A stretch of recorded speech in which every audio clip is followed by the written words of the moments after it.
Your Excellency, distinguished guests, ladies and gentlemen, it gives me great pleasure to address you at this important meeting in Bandung. Please allow me to express my thanks to the government of Indonesia for hosting a second meeting of the platform partners from June 30th to 1st of July at the margins of the third high-level roundtable on the international treaty. As all of you are aware, the International Treaty on Plant Genetic Resources for Food and Agriculture calls for technology transfer as a form of non-monetary benefit sharing backed by information exchange and capacity building. Priority is given to the implementation of agreed plans and programs for farmers in developing countries who conserve and sustainably utilize plant genetic resources for food and agriculture. The treaty's governing body in all its sessions has called for contracting parties and other relevant stakeholders to explore innovative ways to realize effective technology transfer. The Rio +20 HLRT adopted the Rio 6-point action plan for the international treaty. It recommended as a priority that the stakeholders in the treaty establish a platform for the co-development and transfer to technologies within the context of non-monetary benefit sharing under the treaty. I would also like to recall that the Brazilian Agriculture Research Corporation and the Indonesian Agency for Agriculture Research and Development hosted in August 2012 a first meeting for the agricultural technologies in the public and the private sectors. I find this platform initiative of utmost importance for the present and future of the treaty.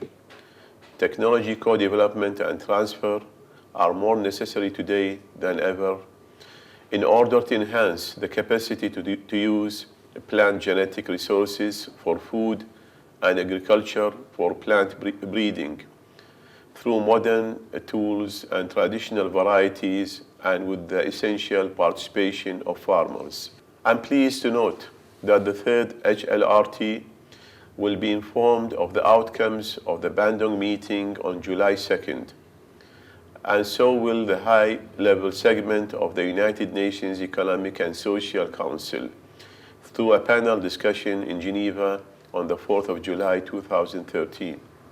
I'm confident that this initiative, which operates under the treaty, once scaled up, will facilitate responding to the identified needs of targeted beneficiaries and therefore contribute to food security and to the social and economic development of farmers. I note with pleasure that the platform, although it remains an autonomous initiative by technical and policy stakeholders, is intended to operate not only following the provisions of the treaty, but under the broad policy guidance of its governing body as well.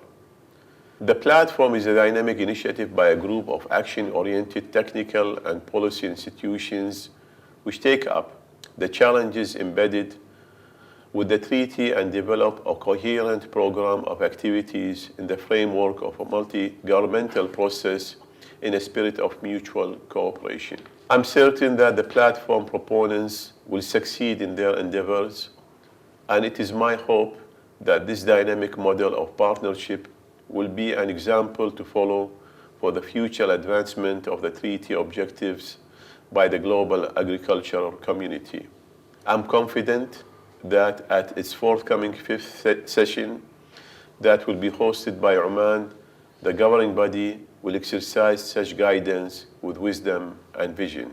Let me assure you of my government's support to the platform in exploring practical ways to implement the resolutions of the governing body. Thank you for this opportunity to speak to you through the video. I look forward to welcome you in Oman in September.